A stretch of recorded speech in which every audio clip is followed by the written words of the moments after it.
한 번만 만져봐도 괜찮지 않을까? 윤호의 발걸음이 멈췄어요. 거실 한가운데 있는 첼로가 살아 숨쉬는 것처럼 느껴졌죠. 저택에는 지금 윤호 혼자였습니다. 이상한 끌림은 그날따라 강렬하게 그를 붙잡았어요. 윤호는 첼로 앞으로 천천히 걸어갔어요. 손을 뻗으면 닿을 거리였죠. 그리고 그는 결국 금기를 깨버렸습니다. 아무도 몰랐어요. 그 순간 되돌릴 수 없는 일을 불러올 거라는 걸요. 이야기 시작하기 전에 구독과 좋아요 눌러주세요. 그리고 여러분은 지금 이 사연을 어디에서 듣고 계신가요? 지역명이나 장소를 댓글로 남겨주시면 진심을 담아 인사드리겠습니다. 그럼 지금부터 이야기 시작합니다.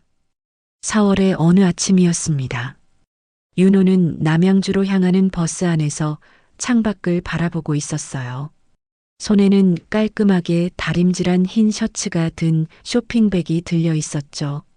30살이 된 지 2달째였지만 아직도 새로운 일을 시작하는 날이면 심장이 조금씩 빨리 뛰었습니다. 도화그룹 한도진 회장님 댁의 전속 운전기사라. 윤호는 속으로 그 말을 되뇌었어요. 사실 믿기지 않았습니다. 보호소에서 자란 자신이 대기업 회장의 집에서 일하게 될 줄은 꿈에도 몰랐으니까요. 면접 때 만난 한도진 회장은 생각보다 따뜻한 사람이었어요. 날카로운 눈빛 뒤에 숨겨진 부드러움 같은 게 느껴졌습니다. 버스에서 내려 택시를 타고 10여 분을 더 달렸습니다. 호수가 보이기 시작했어요. 잔잔한 수면 위로 아침 햇살이 반짝였습니다. 그 옆으로 높은 담장이 이어지더니 곧 커다란 철문이 나타났죠. 택시기사가 경비실 앞에 차를 세웠습니다. 손님, 여기가 맞는 것 같네요. 윤호는 긴장한 목소리로 감사 인사를 하고 차에서 내렸습니다. 경비원에게 신분증을 보여주고 면접 때 받은 서류를 꺼냈어요. 경비원은 친절하게 웃으며 철문을 열어주었습니다. 정윤호 씨 맞으시죠? 오늘부터 출근이시라고 들었습니다. 안으로 쭉 들어가시면 돼요. 철문을 지나 저택으로 향하는 길은 생각보다 길었습니다. 양옆으로 잘 가꿔진 정원수들이 늘어서 있었어요. 봄꽃들이 여기저기 피어 있었죠. 걷는 내내 윤호의 심장은 점점 더 빠르게 뛰었습니다. 마침내 저택이 눈앞에 나타났어요. 현대식으로 지어진 2층 건물이었지만 어딘가 고풍스러운 느낌도 함께 있었습니다. 짙은 회색 외벽과 큰 유리창들이 조화를 이루고 있었어요. 윤호는 현관 앞에 서서 잠시 숨을 고르고 초인종을 눌렀습니다. 네, 누구세요? 인터폰 너머로 부드러운 여성의 목소리가 들렸습니다. 안녕하세요. 오늘부터 출근하게 된 정윤호입니다. 아, 기다리고 있었어요. 금방 나갈게요. 잠시 후 현관문이 열렸습니다. 단정한 옷차림의 중년 여성이 미소를 지으며 서 있었어요. 그녀는 가정부인 오말자였습니다. 어서 오세요, 윤호 씨. 저는 이 집을 관리하는 오말자예요. 편하게 말자 씨라고 부르면 돼요. 안녕하세요. 잘 부탁드립니다. 윤호는 공손하게 인사했습니다. 말자는 윤호를 안으로 안내했어요. 현관을 지나자 넓은 거실이 펼쳐졌습니다. 천장이 높고 통창으로 들어오는 빛이 공간 전체를 밝게 비추고 있었어요. 그런데 그 순간이었습니다. 윤호의 시선이 거실 한쪽에 멈췄어요. 커다란 창가 옆 은은한 조명 아래 놓인 첼로 한 대가 보였습니다. 오래된 악기였어요. 나무 표면은 세월의 흔적으로 깊은 갈색빛을 띠고 있었고 먼지는 없었지만 활은 옆에 조심스럽게 세워져 있었죠. 윤호는 자신도 모르게 그쪽으로 한 걸음 다가갔습니다. 가슴속 어딘가가 이상하게 조여드는 느낌이었어요. 그리움 같기도 하고 슬픔 같기도 한 감정이었습니다. 손끝이 저릿저릿했어요. 윤호 씨? 말자의 목소리에 정신을 차렸습니다. 윤호는 황급히 고개를 돌렸어요. 아, 죄송합니다. 그냥 첼로가 참 아름답네요. 말자의 표정이 순간 복잡하게 변했습니다. 그녀는 잠시 첼로를 바라보더니 작은 목소리로 말했어요. 저 악기는 부인께서 예전에 쓰시던 거예요. 지금은 안 연주하시지만 버리지도 못하고 계시죠. 윤호는 고개를 끄덕였습니다. 뭔가 더 물어보고 싶었지만 첫날부터 너무 깊은 질문을 하는 건 실례 같았어요. 말자는 윤호를 2층으로 안내했습니다. 작지만 깨끗한 방이 하나 준비되어 있었어요. 침대와 옷장, 작은 책상이 놓여 있었죠. 여기가 윤호 씨 방이에요. 필요한 게 있으면 언제든 말씀하세요. 운전기사분들은 보통 출퇴근을 하시는데 회장님께서 윤호 씨는 여기 머물면서 일하는 게 어떻겠냐고 하시더라고요. 괜찮으시죠? 네, 감사합니다. 윤호는 방 안을 둘러보며 대답했습니다. 창문 너머로 호수가 보였어요. 햇빛이 수면에 부딪혀 반짝이는 모습이 눈부셨습니다. 회장님은 9시쯤 출근 준비를 하세요. 아직 시간이 좀 있으니까 짐 정리하고 편히 쉬세요. 제가 다시 올라올게요. 말자가 나간 후 윤호는 침대에 조심스럽게 앉았습니다. 가슴이 아직도 두근거렸어요. 새로운 환경, 새로운 사람들, 그리고 첼로. 윤호는 창밖을 바라보며 생각에 잠겼습니다. 왜 그랬을까요? 첼로를 보는 순간 마치 오래전 잃어버린 무언가를 마주한 것 같은 느낌이 들었어요. 손가락이 저절로 움직이고 싶어 했습니다. 활을 쥐고 싶었고 현을 짚고 싶었어요. 하지만 윤호는 첼로를 배운 적이 없었습니다. 보호소에서 자란 자신에게 그런 여유는 없었으니까요. 그런데도 왜 이렇게 익숙한 걸까요? 기분 탓이겠지. 윤호는 작게 중얼거리고 가방에서 옷을 꺼내기 시작했습니다. 하지만 마음 한쪽에서는 계속 첼로 생각이 떠나지 않았어요. 1시간쯤 지났을까요? 노크 소리가 들렸습니다. 윤호 씨, 준비되셨으면 내려오세요. 말자의 목소리였습니다. 윤호는 재킷을 입고 거울을 한 번 더 보고 나서 문을 열었어요. 2층에서 내려가는 계단을 천천히 걸으며 윤호는 다시 한번 마음을 다잡았습니다. 거실에는 한도진 회장이 서 있었습니다. 짙은 남색 정장을 입은 그의 모습은 위엄이 있었지만 윤호를 보는 눈빛은 따뜻했어요. 정윤호 씨, 잘 오셨습니다. 어젯밤은 잘 주무셨어요? 네, 회장님. 감사합니다. 윤호는 허리를 굽혀 인사했습니다.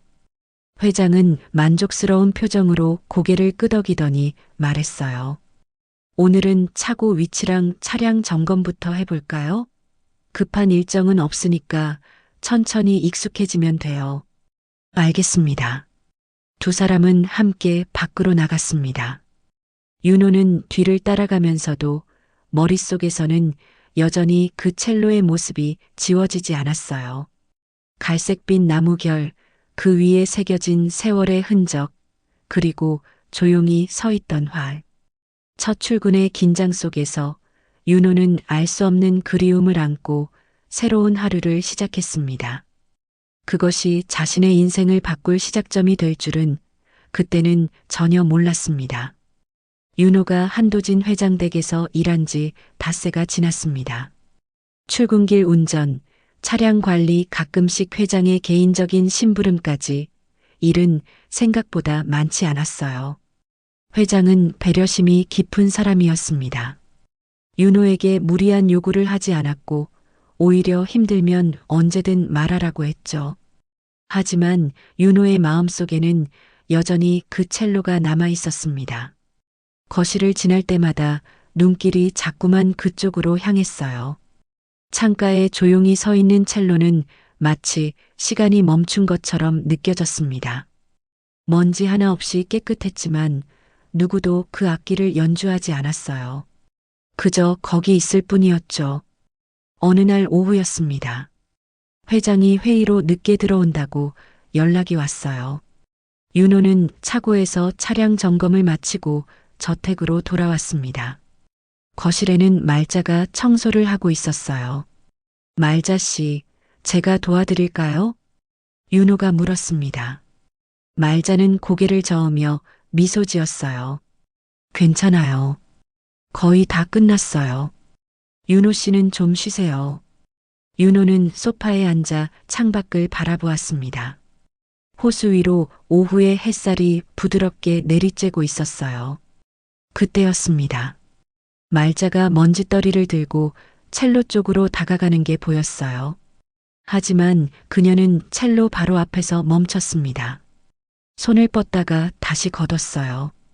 대신 악기 주변만 조심스럽게 닦았습니다. 첼로 자체에는 손도 대지 않았죠. 윤호는 그 모습이 이상했습니다. 다른 가구들은 자유롭게 만지고 닦는데 유독 첼로만큼은 피하는 것 같았어요. 말자 씨, 윤호가 조심스럽게 불렀습니다. 말자는 뒤를 돌아보았어요. 왜요? 혹시 저 첼로는 안 닦으시나요? 말자의 표정이 굳어졌습니다. 그녀는 잠시 말없이 윤호를 바라보더니 한숨을 조용히 내쉬었어요. 윤호 씨, 이리 와봐요. 말자는 윤호를 부엌으로 데려갔습니다. 아무도 없는 공간이었어요. 그녀는 목소리를 낮춰서 말했습니다. 저 첼로 말이에요. 절대 손 떼면 안 돼요. 왜요? 부인께서 그러셨어요. 누구도 어떤 이유로도 저 악기를 만지면 안 된다고. 말자의 목소리는 진지했습니다. 농담이나 과장이 아니었어요. 윤호는 가슴 한쪽이 답답해지는 걸 느꼈습니다. 그런데 왜 거실에 그냥 두시는 거예요? 보관실이나 다른 곳에 두면 되잖아요. 저도 처음엔 그렇게 생각했어요.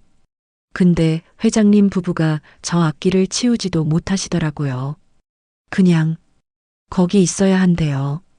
말자는 잠시 말을 멈췄습니다. 그녀의 눈빛에 안타까움이 어려 있었어요. 이 집에 오래된 슬픔이 있어요. 윤호 씨. 저도 자세히는 몰라요. 다만 저 첼로가 그 슬픔과 관련이 있다는 것만 알죠. 윤호는 고개를 끄덕였습니다. 더 이상 묻지 않았어요. 하지만 마음속에서는 그 첼로에 대한 궁금증이 더 커졌습니다. 그날 저녁이었습니다. 회장이 돌아왔고 함께 부인인 이수경도 외출해서 돌아왔어요. 수경은 우아한 인상의 여성이었습니다. 말수는 적었지만 눈빛에는 깊은 온기가 있었어요. 윤호 씨, 오늘 수고했어요. 수경이 현관에 들어서며 말했습니다. 윤호는 공손하게 인사했어요. 아닙니다, 부인. 편히 쉬세요. 수경은 고개를 끄덕이고 거실로 들어갔습니다. 그리고 그 순간이었어요. 그녀의 시선이 첼로에 머물렀습니다. 아주 짧은 순간이었지만 윤호는 그것을 놓치지 않았어요. 수경의 눈빛이 흔들렸습니다. 슬픔과 그리움, 그리고 아픔이 한꺼번에 담긴 표정이었죠. 손이 가슴 위로 올라갔어요. 마치 무언가를 꾹 눌러 참는 것처럼. 여보, 회장이 부드럽게 불렀습니다. 수경은 정신을 차리고 남편을 바라봤어요. 회장은 아무 말 없이 그녀의 손을 잡았습니다. 둘은 그렇게 잠시 서 있었어요. 윤호는 그 모습을 보며 가슴이 먹먹해졌습니다. 저 두 사람에게 무슨 일이 있었던 걸까요? 왜 저렇게 아파 보이는 걸까요? 회장 부부가 2층으로 올라간 후 윤호는 혼자 거실에 남았습니다. 말자는 이미 퇴근한 상태였어요. 저택은 고요했습니다. 윤호는 천천히 첼로 쪽으로 다가갔습니다. 가까이서 보니 더 아름다웠어요. 나무결이 살아있었고 혀는 팽팽하게 당겨져 있었습니다. 손을 뻗으면 닿을 거리였죠. 하지만 윤호는 말자의 경고를 떠올렸습니다. 절대 손 떼면 안 된다고 했어요. 그는 손을 멈췄습니다. 그런데 이상했어요. 손끝이 저릿저릿했습니다. 마치 무언가를 간절히 원하는 것처럼 첼로를 만지고 싶었어요. 활을 쥐고 현을 짚고 소리를 내고 싶었습니다. 왜 이러는 거지? 윤호는 작게 중얼거리며 고개를 저었습니다. 자신이 이해할 수 없는 감정이었어요. 첼로를 배운 적도 없는데 왜 이렇게 익숙하게 느껴지는 걸까요? 그날 밤 윤호는 쉽게 잠들지 못했습니다. 침대에 누워 천장을 바라보며 생각에 잠겼어요. 첼로의 모습, 수경 부인의 흔들리는 눈빛, 그리고 자신의 설명할 수 없는 그리움. 다음 날 아침이었습니다. 윤호가 거실로 내려왔을 때 회장이 혼자 창가에 서 있었어요. 그의 시선은 첼로를 향하고 있었습니다.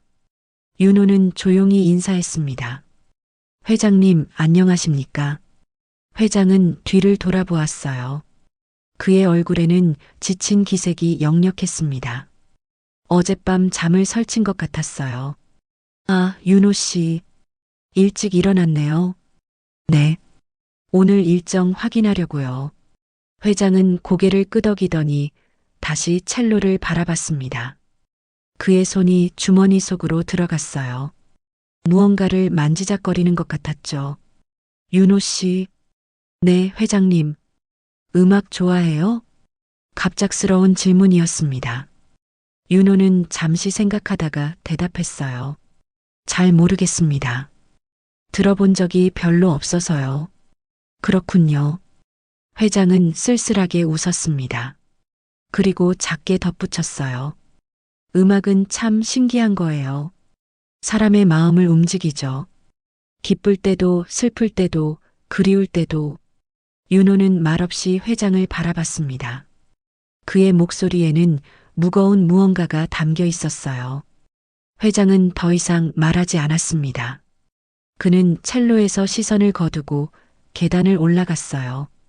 뒷모습이 외로워 보였습니다. 윤호는 혼자 거실에 남았습니다. 아침 햇살이 첼로 위로 쏟아져 내렸어요. 악기는 여전히 조용했습니다. 하지만 그 침묵 속에는 무언가가 숨어 있는 것만 같았어요. 윤호는 깊게 숨을 들이쉬었습니다. 이 집에는 분명 비밀이 있었어요. 그리고 그 비밀의 중심에는 저 첼로가 있었습니다.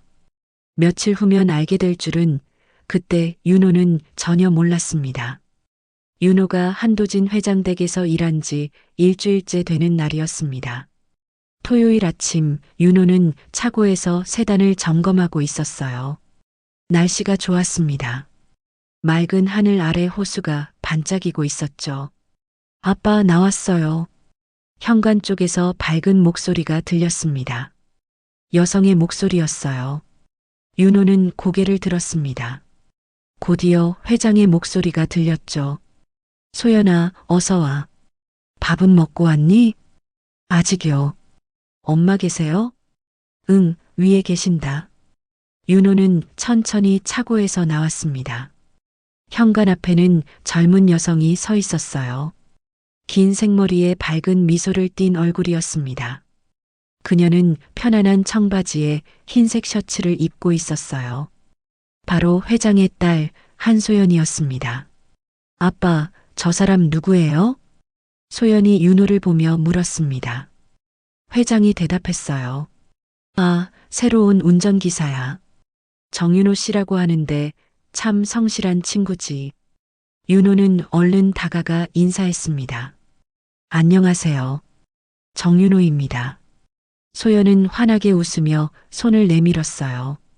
반가워요, 윤호 씨. 저는 한소연이에요. 편하게 말 놓으셔도 돼요. 아닙니다. 편하게 대해주셔서 감사합니다. 두 사람은 악수를 나눴습니다. 그 순간 이상한 느낌이 들었어요. 손을 맞잡는 순간 묘한 친근함 같은 게 느껴졌죠. 마치 오래전부터 알고 지낸 사람 같았습니다. 소연도 비슷한 표정을 지었어요. 그녀는 고개를 갸우뚱하며 윤호를 바라봤습니다. 신기하다. 우리 어디서 본 적 있나요? 아니요, 처음 뵙는데요. 그런가? 근데 왠지 낯이 익은 것 같은데. 회장이 웃으며 말했습니다. 소연아, 사람 곤란하게 하지 마. 아니에요, 아빠. 진짜 그런 느낌이 들어서요. 소연은 여전히 윤호를 신기한 듯 바라봤습니다. 윤호도 마찬가지였어요. 처음 만난 사람인데 왜 이렇게 편안한 걸까요? 윤호 씨, 나이가 어떻게 되세요? 30입니다. 어머, 저랑 똑같네요. 저도 올해 30이에요. 소연의 눈이 반짝였습니다. 그녀는 더욱 친근하게 웃었어요. 그럼 우리 동갑이네요. 진짜 편하게 지내요. 윤호 씨. 점심시간이었습니다. 회장은 윤호에게 함께 식사하자고 했어요. 처음에는 사양했지만 회장이 고집을 부렸습니다. 가족처럼 지내야죠. 윤호 씨도 혼자 드시면 쓸쓸할 텐데. 식당 테이블에는 회장 부부와 소연, 그리고 윤호가 앉았습니다. 말자가 준비한 음식들이 가득 차려져 있었어요. 식사가 시작되고 소연이 먼저 말을 꺼냈습니다. 윤호 씨는 어디 사세요? 아, 지금은 여기서 지내고 있습니다. 그렇구나. 고향은 어디예요? 윤호는 잠시 망설이다가 대답했어요. 사실 저는 보호소에서 자랐습니다. 고향이라고 할 만한 곳은 없어요. 테이블이 순간 조용해졌습니다. 소연의 표정이 조금 어두워졌어요. 아, 그러셨구나. 죄송해요. 괜히 물어봐서. 아닙니다. 괜찮아요. 수경 부인이 부드럽게 말했습니다. 윤호 씨, 이제 이 집이 편한 곳이 되면 좋겠어요. 감사합니다, 부인. 식사는 다시 편안한 분위기로 이어졌습니다. 그런데 신기한 일이 벌어졌어요. 소연이 반찬을 집는 순서가 윤호와 똑같았습니다. 나물을 먼저 집고 그 다음 생선, 마지막으로 국을 떠먹었죠. 윤호도 무의식 중에 같은 순서로 먹고 있었어요. 회장이 그것을 알아챘습니다. 그는 잠시 두 사람을 번갈아 바라보더니 묘한 표정을 지었어요. 식사 후 소연이 윤호에게 말했습니다. 윤호 씨, 저 잠깐 산책 나가려고 하는데 같이 갈래요? 호수 주변이 정말 예쁘거든요. 제가 가도 될까요? 당연하죠. 같이 가요. 두 사람은 함께 저택 밖으로 나갔습니다. 호수를 따라 걷는 오솔길이 있었어요. 오후에 햇살이 따스했습니다. 걸으면서 소연이 물었습니다. 윤호 씨는 취미가 뭐예요? 글쎄요. 특별한 취미는 없는데 그냥 조용한 곳에서 생각하는 걸 좋아해요. 어머, 저도요. 저는 혼자 카페에 앉아서 멍 때리는 거 진짜 좋아하거든요. 소연이 신기한 듯 웃었습니다. 윤호도 따라 웃었어요. 음식은 뭘 좋아하세요? 매운 거 빼고 다 좋아해요. 특히 담백한 국물 요리를 좋아하고요. 소연이 멈춰섰습니다. 그녀는 윤호를 똑바로 바라봤어요. 진짜 신기하다. 저도 똑같아요. 매운 거 못 먹고 담백한 국물 좋아하고 우연이네요. 우연치고는 너무 많은데요. 소연은 다시 걷기 시작했습니다. 그녀의 목소리가 조금 진지해졌어요. 윤호 씨, 혹시 어릴 때 기억나는 거 있어요? 별로 없어요. 보호소에 온 게 5살쯤이었는데 그 이전 기억은 거의 없습니다. 그렇구나. 소연은 잠시 생각에 잠기는 것 같았어요. 그녀는 호수를 바라보며 말했습니다. 저희 집에 오래전부터 슬픔이 있어요. 아빠나 엄마는 잘 말씀 안 하시는데 저도 어렴풋이 느껴요. 무슨 일이 있으셨나요? 소연은 고개를 저었습니다. 잘 모르겠어요. 그냥 우리 집에 누군가 없다는 느낌? 비어있는 자리 같은 게 있어요. 윤호는 그 말에 가슴이 뭉클해졌습니다. 자신도 평생 그런 느낌을 안고 살아왔으니까요. 어딘가에 자신이 있어야 할 자리가 있는데 그곳을 찾지 못한 것 같은 느낌. 윤호 씨도 그런 느낌 받아본 적 있어요? 소연이 물었습니다. 윤호는 천천히 고개를 끄덕였어요. 네. 평생 그런 느낌이었어요. 제가 있어야 할 곳이 어딘가에 있을 것 같은데 그게 어딘지 모르겠는 느낌. 소연은 윤호를 바라봤습니다. 그녀의 눈빛이 촉촉해졌어요. 우리 비슷한 사람인가 봐요. 둘은 한동안 말없이 호수를 바라봤습니다. 바람이 불어왔어요. 물결이 일렁이고 나뭇잎이 흔들렸습니다. 저택으로 돌아왔을 때 거실에서는 수경 부인이 창가에 서 있었습니다. 그녀는 첼로를 바라보고 있었어요. 소연이 어머니에게 다가갔습니다. 엄마, 뭐 하세요? 수경은 딸을 보며 미소 지었지만 그 눈빛은 슬퍼 보였어요. 아무것도, 그냥 생각 좀 하고 있었어. 소연은 어머니의 어깨를 살짝 안았습니다. 윤호는 그 모습을 보며 이 가족에게 무언가 아픈 과거가 있다는 걸 확실히 느꼈어요. 그날 저녁 소연은 저택을 떠났습니다. 떠나기 전 윤호에게 말했어요. 윤호 씨, 자주 볼 거예요. 저 요즘 부모님 자주 찾아뵈려고 하거든요. 그러세요. 조심히 들어가세요. 네. 그리고 윤호 씨, 우리 정말 잘 맞는 것 같아요. 동갑 친구 생긴 것 같아서 기뻐요. 소연은 환하게 웃으며 손을 흔들었습니다. 윤호도 손을 흔들어 답했어요. 하지만 마음 한쪽에서는 묘한 감정이 일어나고 있었습니다. 소연과의 유사성은 단순한 우연이 아닌 것 같았어요. 취향, 습관, 말투, 심지어 생각하는 방식까지 마치 오래전부터 함께였던 사람 같은 느낌이었습니다. 윤호는 그날 밤 잠들기 전 혼자 중얼거렸어요. 왜 이렇게 편안하지? 왜 이렇게 익숙하지? 그 답을 알게 되기까지는 조금 더 시간이 필요했습니다. 윤호가 한도진 회장 댁에서 일한 지 2주일이 지났습니다. 화요일 오후 회장 부부는 중요한 모임에 참석하러 나갔어요. 말자도 휴가를 냈습니다. 저택에는 윤호 혼자 남았죠. 윤호 씨, 저녁 6시쯤 돌아올 거예요. 편하게 쉬세요.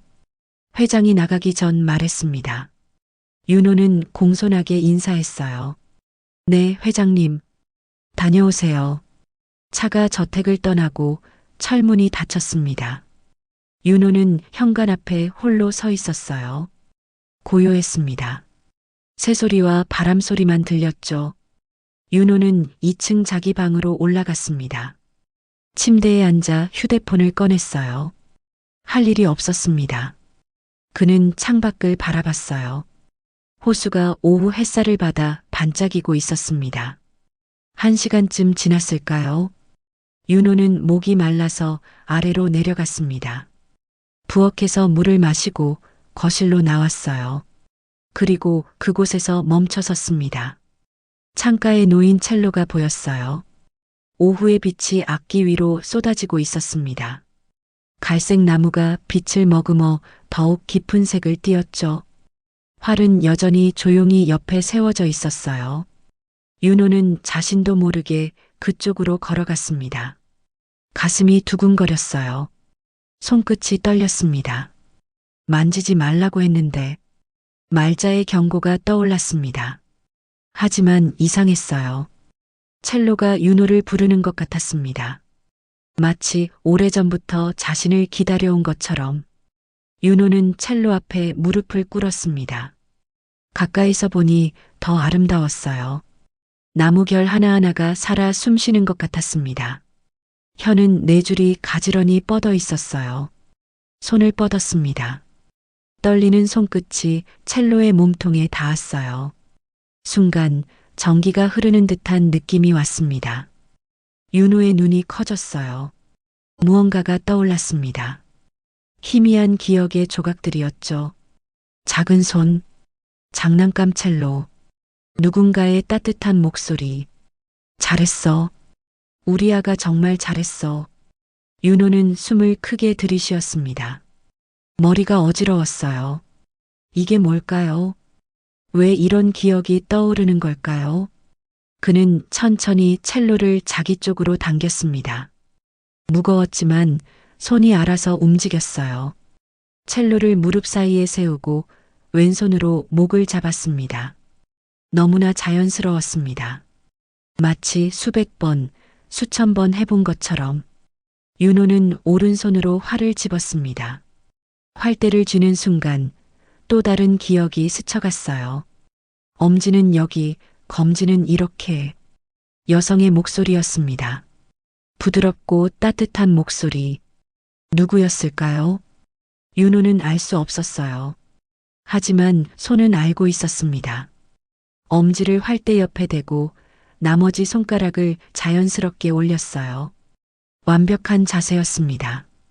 윤호는 천천히 활을 현 위에 올렸습니다.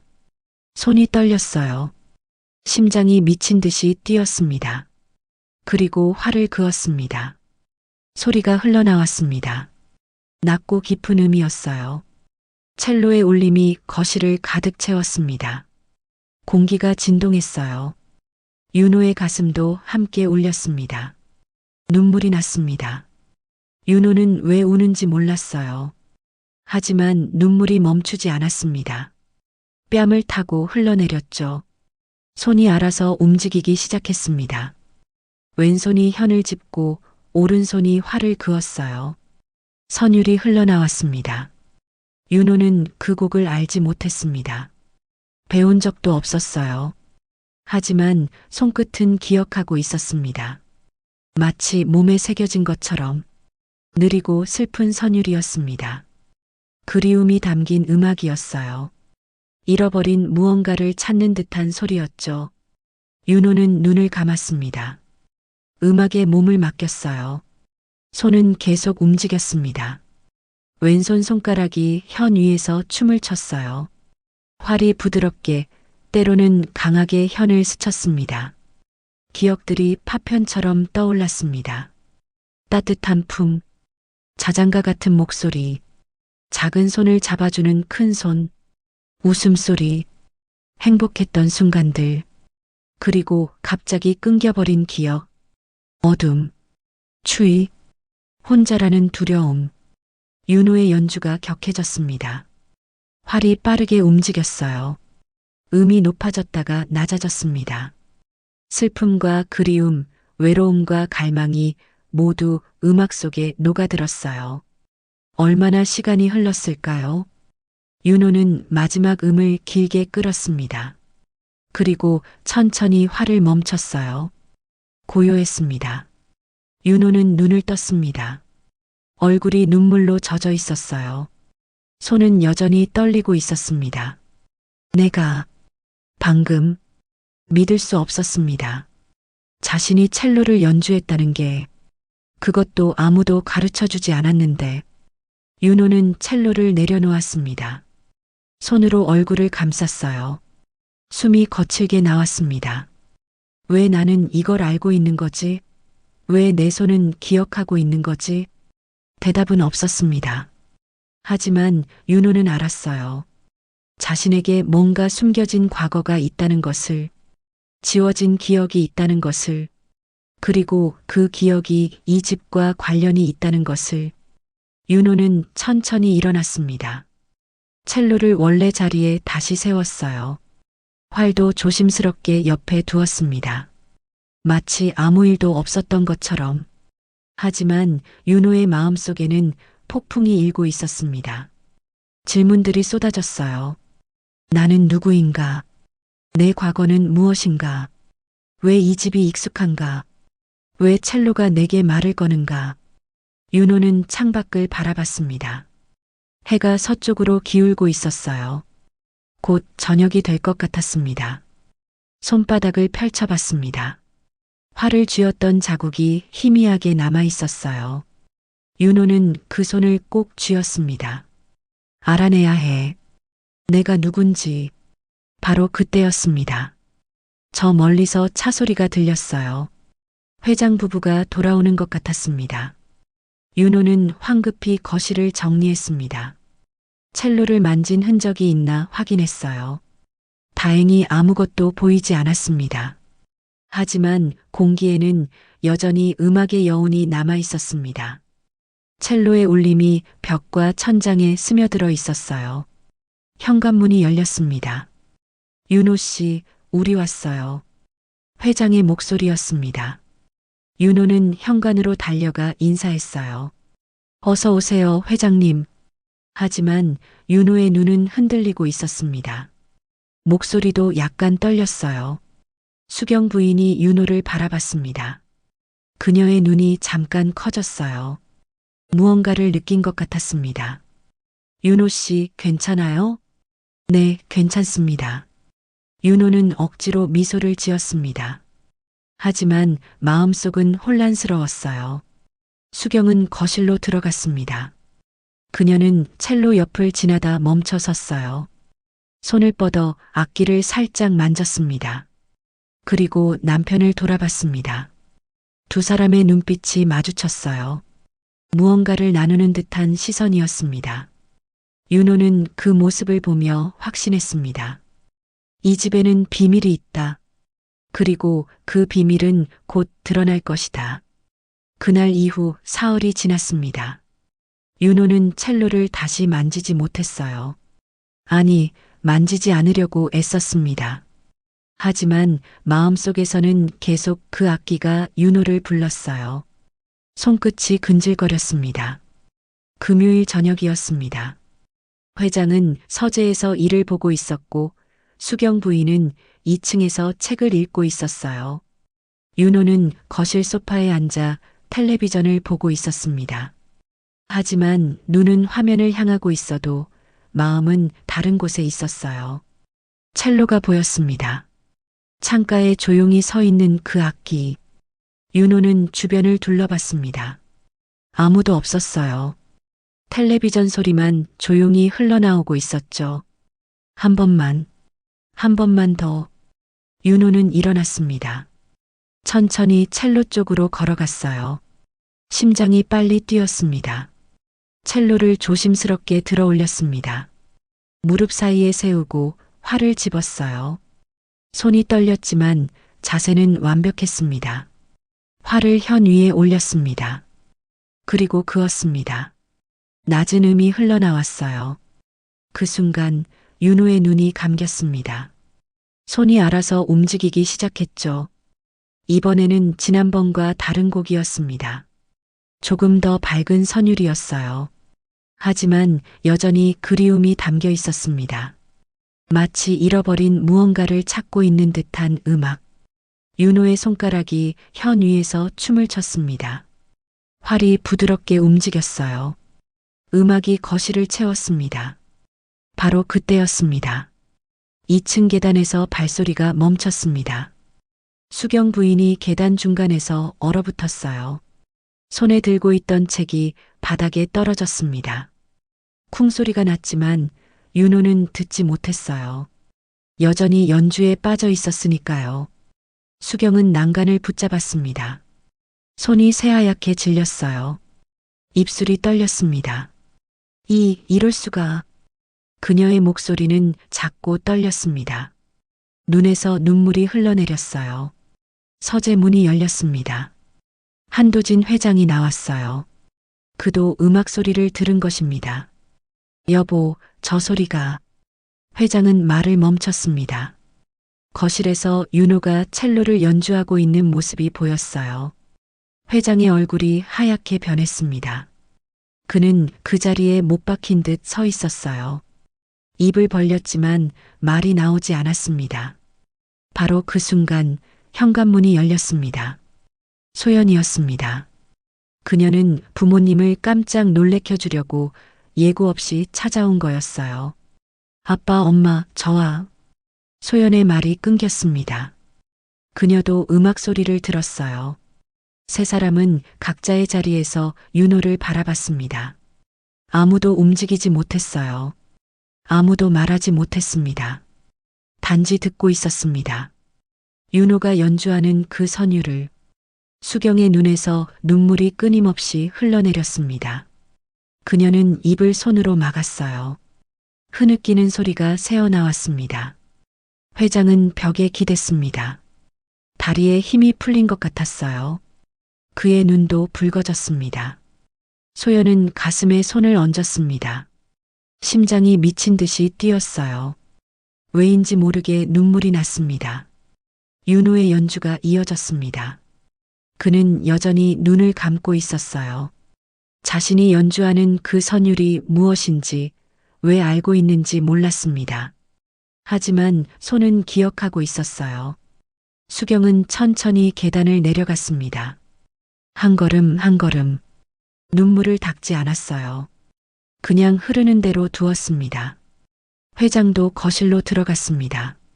그는 아내 옆에 섰어요. 두 사람은 손을 꼭 잡았습니다. 소연도 천천히 다가왔습니다. 그녀는 부모님 옆에 섰어요. 세 사람은 그렇게 서서 윤호를 바라봤습니다. 윤호가 마지막 음을 길게 끌었습니다. 그리고 천천히 화를 멈췄어요. 고요했습니다. 윤호는 눈을 떴습니다. 그리고 놀라서 얼어붙었어요. 회장 부부와 소연이 자신을 바라보고 있었습니다. 세 사람 모두 눈물을 흘리고 있었어요. 저는 윤호는 황급히 일어나려고 했습니다. 첼로를 내려놓으려 했어요. 하지만 손이 떨려서 제대로 움직이지 않았습니다. 죄송합니다. 제가 함부로. 수경이 손을 들어 제지했습니다. 그녀는 천천히 윤호에게 다가갔어요. 윤호 씨. 그녀의 목소리는 떨렸습니다. 윤호는 고개를 들어 부인을 바라봤어요. 수경의 눈빛은 복잡했습니다. 슬픔과 기쁨, 그리움과 놀라움이 한꺼번에 담겨 있었어요. 그 곡, 어디서 배웠어요? 저도 모르겠습니다. 그냥 손이 알아서. 수경은 입술을 깨물었습니다. 눈물이 더 많이 흘렀어요. 회장이 앞으로 나왔습니다. 그의 목소리도 떨렸어요. 윤호 씨, 그 연주 자세, 그 손놀림. 회장은 말을 잇지 못했습니다. 그는 고개를 돌려 아내를 바라봤어요. 두 사람의 눈빛이 마주쳤습니다. 그 눈빛에는 한 가지 의문이 담겨 있었습니다. 혹시? 소연이 윤호에게 다가왔습니다. 그녀는 윤호의 얼굴을 자세히 들여다봤어요. 윤호 씨는 어디서 왔어요? 정말 아무것도 기억나지 않아요? 저는 보호소에서 자랐습니다.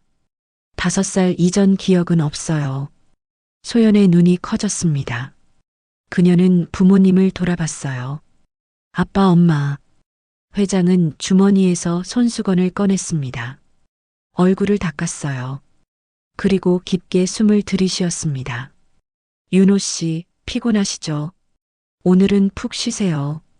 우리 내일 다시 이야기해요. 윤호는 고개를 끄덕였습니다. 하지만 가슴속에서는 수많은 질문이 폭발하고 있었어요.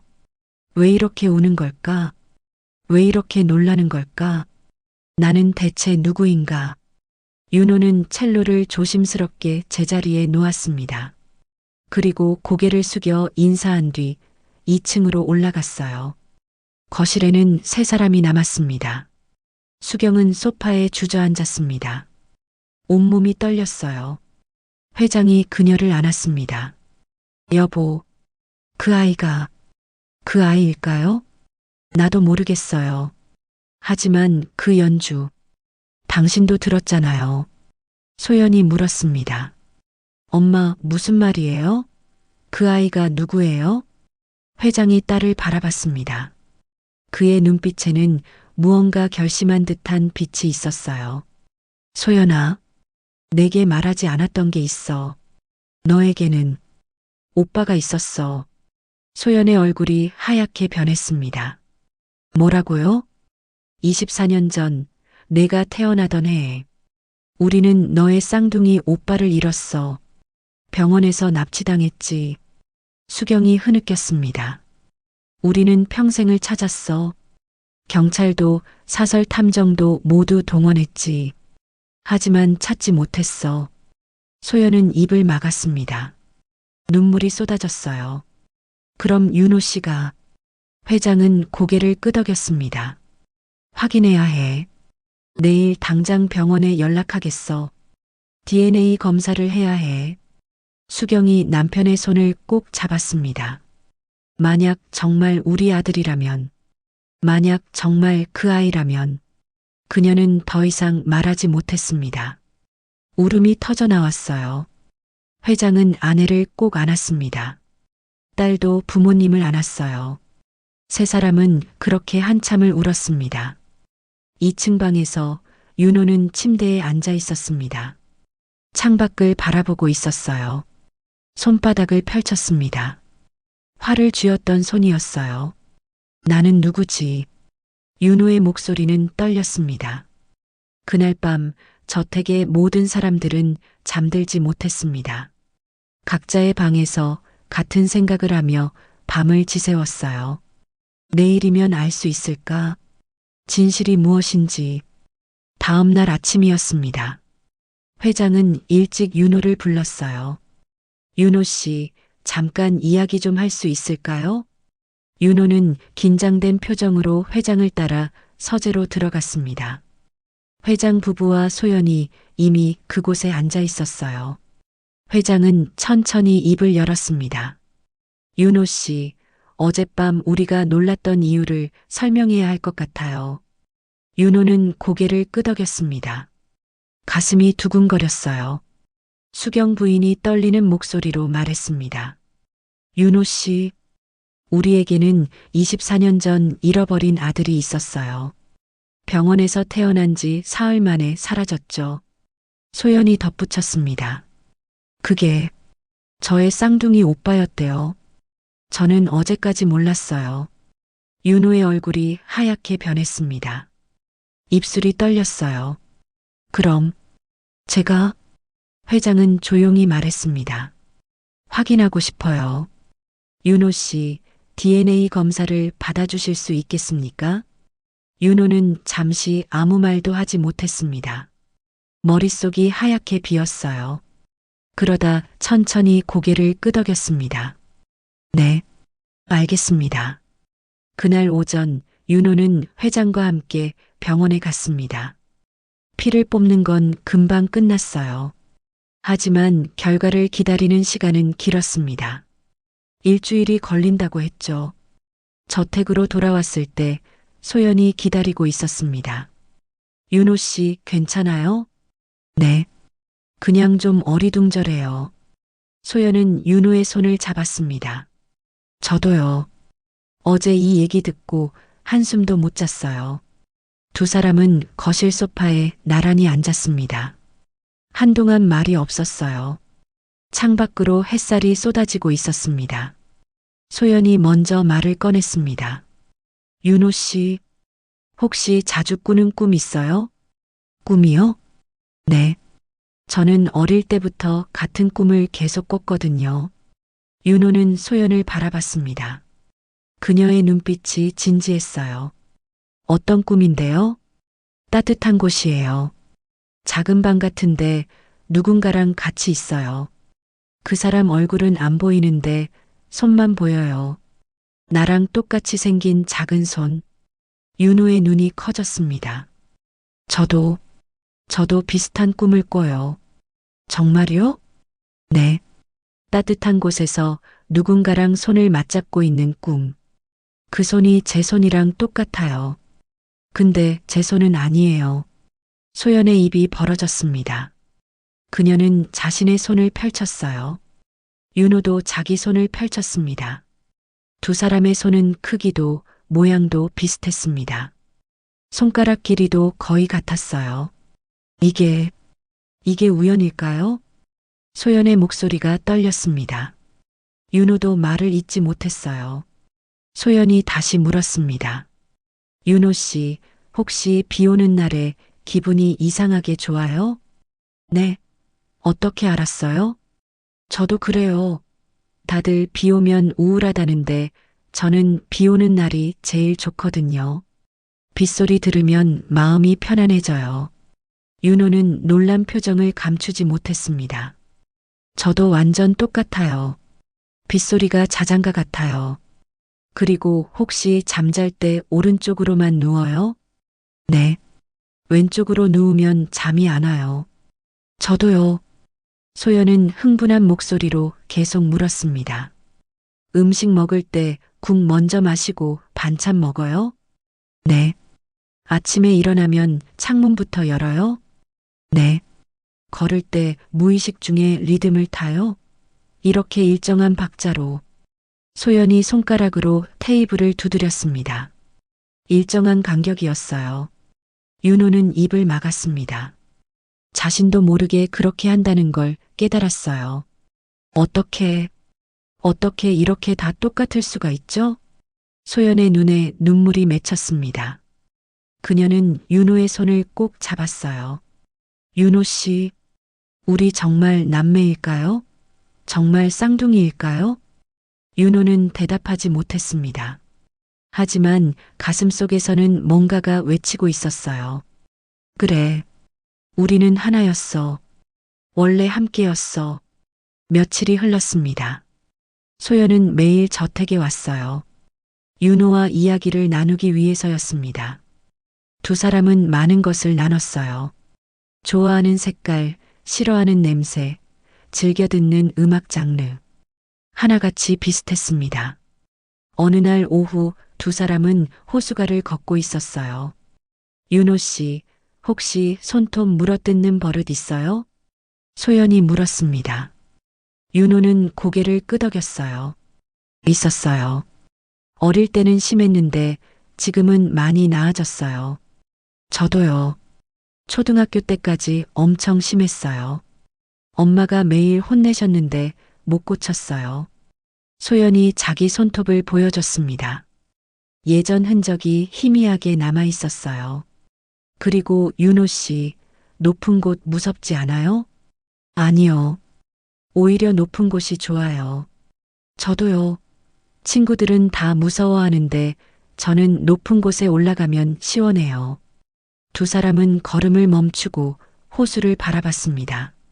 물결이 일렁이고 있었어요. 소연이 조용히 말했습니다. 윤호 씨, 평생 뭔가 부족한 느낌 받으며 살았어요? 네. 저도요. 분명히 사랑받고 자랐는데 항상 뭔가 비어 있는 것 같았어요. 절반만 있는 느낌이랄까. 윤호는 소연을 돌아봤습니다. 그녀의 눈에는 눈물이 고여 있었어요. 윤호 씨를 만나고 나서 그 빈자리가 채워지는 것 같아요. 윤호의 가슴이 뜨거워졌습니다. 목이 메었어요. 저도요. 소연 씨와 있으면 편안해요. 처음 느껴보는 감정이에요. 소연이 윤호의 손을 잡았습니다. 두 사람의 손이 꼭 맞아떨어졌어요. 우리 진짜 남매일까요? 모르겠어요. 하지만 뭔가 연결되어 있는 건 확실한 것 같아요. 그날 저녁 저택 식당에서 네 사람이 함께 식사를 했습니다. 회장 부부, 윤호, 그리고 소연. 수경 부인이 윤호와 소연을 번갈아 바라봤습니다. 두 사람이 밥 먹는 모습이 똑같았어요. 숟가락 드는 속도, 반찬 집는 순서, 물 마시는 타이밍까지. 회장도 그것을 알아챘습니다. 그는 아내와 눈빛을 나눴어요. 식사 후 거실에서 윤호가 조심스럽게 물었습니다. 회장님, 검사 결과는 언제쯤 나온다고 하셨죠? 이번 주 금요일이라고 했어요. 이틀 남았네요. 윤호는 고개를 끄덕였습니다. 긴장되는 얼굴이었어요. 소연이 그 모습을 보며 말했습니다. 윤호 씨, 너무 긴장하지 마세요. 결과가 어떻게 나오든 우리는 이미 연결되어 있잖아요. 수경이 소연의 손을 잡았습니다. 그래. 소연이 말이 맞아. 회장도 윤호에게 다가가 어깨를 두드렸어요. 윤호 씨, 결과를 기다리는 게 힘들겠지만 조금만 참아요. 윤호는 세 사람을 바라봤습니다. 따뜻한 눈빛들이었어요. 윤호의 눈에도 눈물이 맺혔습니다. 감사합니다. 정말 감사합니다. 그날 밤 윤호는 침대에 누워 천장을 바라봤습니다. 이틀 후면 알 수 있습니다. 자신이 누구인지, 어디서 왔는지, 그리고 이 따뜻한 사람들이 정말 자신의 가족인지 손을 펼쳐봤습니다. 소연과 맞잡았던 그 손. 부디 그랬으면 좋겠어. 윤호는 작게 중얼거렸습니다. 같은 시각 소연도 자기 방에서 똑같은 생각을 하고 있었습니다. 오빠였으면 좋겠어. 정말 내 오빠였으면 좋겠어. 단 이틀만 기다리면 진실을 알 수 있었습니다. DNA 검사 결과가 나오기 사흘 전이었습니다. 화요일 저녁 윤호와 소연은 산책을 나갔어요. 저택에는 회장 부부만 남았습니다. 수경은 거실 소파에 앉아 창밖을 바라보고 있었습니다. 저녁 노을이 호수를 붉게 물들이고 있었어요. 아름다운 풍경이었지만 그녀의 눈에는 눈물이 고여 있었습니다. 회장이 아내 옆에 앉았습니다. 그는 아내의 손을 잡았어요. 여보, 당신. 수경의 목소리가 떨렸습니다. 윤호가 정말 우리 아들일까요? 회장은 대답하지 못했습니다. 그도 똑같은 생각을 하고 있었으니까요. 24년이에요. 24년 동안 우리가 기다렸잖아요. 수경의 눈물이 흘러내렸습니다. 회장은 아내를 안았어요. 알아요. 나도 알아요. 두 사람은 한동안 말없이 안아 있었습니다. 세월의 무게가 느껴지는 침묵이었어요. 잠시 후 회장이 일어났습니다. 여보, 나 잠깐 2층에 올라갈게요. 어디? 회장은 대답 대신 조용히 미소 지었습니다. 하지만 그 미소는 슬펐어요. 2층으로 올라간 회장은 복도 끝으로 걸어갔습니다. 거기에는 오랫동안 열지 않은 방이 하나 있었어요.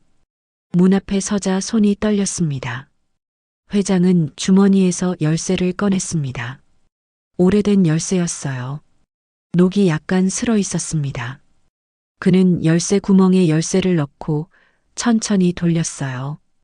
찰칵 문이 열렸습니다. 회장은 깊게 숨을 들이쉬고 안으로 들어갔습니다. 방 안은 어두웠어요. 그는 벽을 더듬어 전등 스위치를 켰습니다. 불이 켜지자 방 안이 드러났습니다. 작은 방이었어요. 아기 침대 2개가 나란히 놓여 있었습니다. 벽에는 동물 그림들이 걸려 있었어요.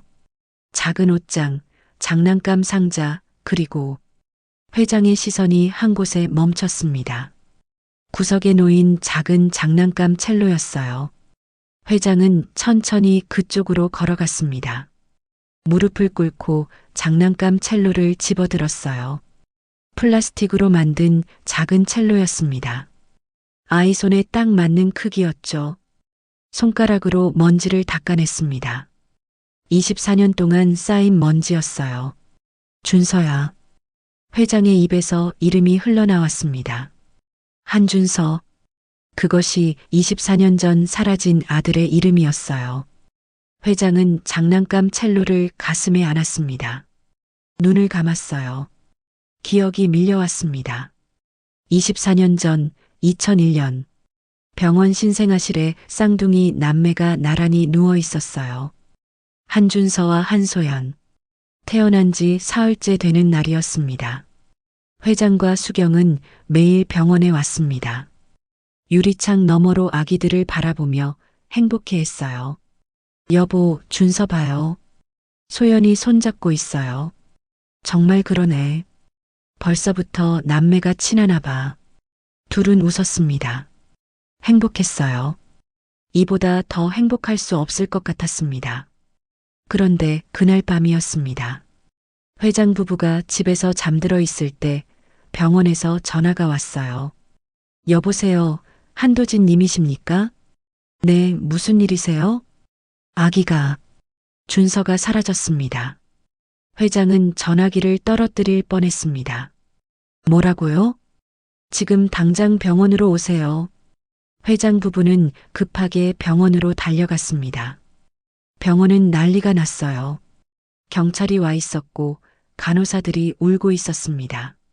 신생아실에는 소연만 남아 있었어요. 준서는 없었습니다. 어떻게 된 거예요? 어떻게 된 거냐고요? 회장이 소리쳤습니다. 수경은 그 자리에 주저앉아 울었어요. 아기를 찾아주세요. 제발 우리 아기를 찾아주세요. 하지만 아기는 나타나지 않았습니다. CCTV를 확인했지만 범인은 얼굴을 가리고 있었어요. 신생아실 창문을 통해 아기를 데려간 것 같았습니다. 경찰은 수사를 했습니다. 하지만 단서가 없었어요. 준서는 그렇게 사라졌습니다. 회장 부부는 미쳐버릴 것 같았습니다. 매일 경찰서에 가서 울며 매달렸어요. 사설 탐정도 고용했습니다. 전국의 보호소를 다 뒤졌어요. 하지만 준서는 나타나지 않았습니다. 1년이 지났습니다. 2년이 지났어요. 5년, 10년. 회장 부부는 포기하지 않았습니다. 항상 준서를 찾고 있었어요. 하지만 시간이 갈수록 희망은 희미해졌습니다. 수경은 첼로 연주를 멈췄습니다. 예전에는 준서에게 첼로 소리를 들려주곤 했었어요. 뱃속에 있을 때부터요. 그래서 준서는 첼로 소리를 좋아했습니다. 하지만 이제 첼로를 연주할 수 없었어요. 활을 잡기만 하면 눈물이 났으니까요. 회장은 아들의 방을 그대로 두었습니다. 아무것도 버리지 않았어요. 언젠가 준서가 돌아올 거라고 믿었으니까요. 그렇게 24년이 흘렀습니다. 회장은 눈을 떴습니다. 뺨에 눈물이 흘러내리고 있었어요. 그는 장난감 첼로를 내려다봤습니다. 준서야, 내가 윤호일까? 정말 내가 돌아온 걸까? 대답은 없었습니다. 방은 고요했어요. 회장은 천천히 일어났습니다. 방 안을 둘러봤어요. 아기 침대, 작은 옷들, 장난감들, 모든 게 그대로였습니다. 그는 아기 침대 옆으로 갔습니다. 침대 위에는 작은 담요가 개켜져 있었어요. 파란색 담요였습니다. 수경이 준서를 위해 손수 짠 담요였죠. 회장은 담요를 집어들었습니다. 코에 가져다 댔어요. 아기 냄새는 이미 사라진 지 오래였지만 그는 그 냄새를 기억하고 있었습니다. 아빠가 못 지켜줘서 미안해. 정말 미안해. 회장의 목소리가 떨렸습니다. 그는 담요를 가슴에 안았어요. 계단에서 발소리가 들렸습니다. 수경이었어요. 그녀도 방으로 올라온 것입니다. 당신, 수경이 문간에 섰습니다. 남편이 담요를 안고 있는 모습을 봤어요. 당신도 여기 왔구나. 회장은 아내를 돌아봤습니다. 두 사람의 눈빛이 마주쳤어요. 같은 아픔을 공유하는 눈빛이었습니다. 수경이 방 안으로 들어왔습니다. 그녀는 장난감 첼로를 봤어요. 손을 뻗어 만졌습니다. 준서가 이걸 좋아했었지. 내가 첼로 연주하면 손으로 이것도 따라 하려고 했어. 그랬지. 준서는 음악을 좋아하는 아이였어. 수경의 눈에서 눈물이 떨어졌습니다. 장난감 첼로 위로 떨어진 눈물이 플라스틱 표면에서 반짝였어요. 여보. 회장이 아내를 안았습니다. 수경은 남편의 품에서 울었어요. 윤호가 정말 우리 아들이라면, 정말 준서라면, 그럼 기적이야. 우리에게 온 기적. 두 사람은 한참을 그렇게 서 있었습니다. 24년 동안 참아온 슬픔을 함께 나누며 그때 아래층에서 소리가 들렸습니다. 윤호와 소연이 산책에서 돌아온 것 같았어요. 아빠, 엄마 계세요? 소연의 목소리였습니다. 회장 부부는 얼른 눈물을 닦았어요. 서로를 바라보며 고개를 끄덕였습니다. 내려가자. 응. 두 사람은 방을 나섰습니다. 회장이 문을 닫기 전 마지막으로 방 안을 봤어요. 장난감 첼로가 보였습니다. 곧 알게 될 거야. 이틀만 기다리면. 회장은 문을 닫았습니다. 하지만 열쇠로 잠그지는 않았어요. 이제는 다시 열어도 괜찮을 것 같았으니까요. 계단을 내려가며 회장은 생각했습니다. 24년. 길고 긴 시간이었어요. 하지만 희망을 버리지 않았습니다. 그리고 이제 그 희망이 현실이 될지도 모릅니다. 거실에서 윤호와 소연이 웃으며 이야기하고 있었어요. 두 사람의 웃음소리가 집안을 밝게 만들었습니다. 수경이 남편의 손을 꼭 잡았습니다. 당신 우리 다시 행복해질 수 있을까요? 회장은 아내를 보며 미소 지었습니다. 이번에는 진심 어린 미소였어요. 그럴 수 있을 거예요. 이번에는 꼭 이틀 후면 알 수 있습니다. 잃어버린 시간이 되돌아올 수 있는지 DNA 검사 결과가 나오기 하루 전이었습니다. 목요일 오후 회장은 서재에 앉아 창밖을 바라보고 있었어요. 책상 위에는 병원에서 받은 서류가 놓여 있었습니다. 내일 오전 10시 결과를 들으러 가기로 되어 있었죠. 회장의 손이 떨렸습니다. 서류를 잡고 있던 손이 미세하게 흔들렸어요. 24년을 기다렸습니다. 그리고 이제 하루만 더 기다리면 진실을 알 수 있었어요. 노크 소리가 들렸습니다. 회장님, 차 드시겠어요? 말자의 목소리였습니다. 회장은 황급히 서류를 서랍에 넣었어요. 아, 네. 들어오세요. 말자가 차를 가져왔습니다. 따뜻한 녹차였어요. 김이 모락모락 올라오고 있었습니다. 말자 씨. 네, 회장님. 윤호 씨. 어때 보여요? 말자는 잠시 생각하더니 대답했습니다. 좋은 청년이에요. 성실하고 착하고. 그런데 요즘 많이 불안해 보이더라고요. 회장은 고개를 끄덕였습니다. 그럴 만도 하지. 자기 정체성이 흔들리는 거니까. 회장님, 혹시 윤호 씨가 정말 말자는 말을 잇지 못했습니다. 회장은 쓸쓸하게 웃었어요. 내일이면 알게 될 거예요. 그날 저녁 저택 식당에서 5명이 함께 식사를 했습니다. 회장 부부, 윤호, 소연 그리고 말자까지.